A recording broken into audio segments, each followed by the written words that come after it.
lawr yn studio enfus heddi gyda'r côr a maen nhw'n mynd i wneud i ail hernw, sef recordo fideo i'r gan Chwarae'n Troi'n Chwerw. Ni'n mynd i gyflymu'r gan, fel bod ni'n gallu i arafu yn yr edit i roi rhyw ddelwyr bach neis iddo yn y fideo. Mae'n dipyn o her i'r côr achos dyw'r mwyafrif ohonyn nhw ddim yn siarad Cymraeg fel iaith gyntaf, felly mae rhaid i nhw i ddysgu'r gan yn gyntaf, a achos bod yn cael ei gyflymu, mae'n mynd i gymeru bach fwy o amser i nhw brosesu i gael y geiriau o'r meddwl mas o'r ceg yn gyflym. Felly maen nhw i weld i ymdopi dy fe yn o'r reit ar hyn o bryd, ond gen i weld sydd eithi.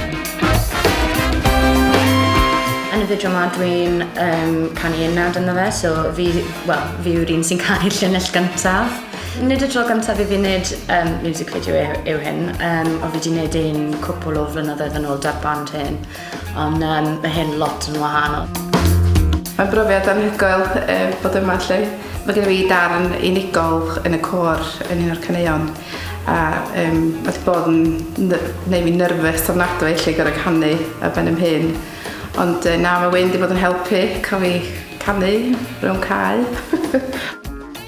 Fel surprise bach ychwanegol i'r diwrnod hefyd, mae awdures y gan, Carl Parry Jones, yn mynd i droi lan i ganu gyda nhw ar y fideo. Dyn nhw ddim yn gwybod hynny eto, felly gen i weld siwr wnawn nhw ymateb. Dwi'n siŵr o fydde'n dipyn o sioc iddyn nhw.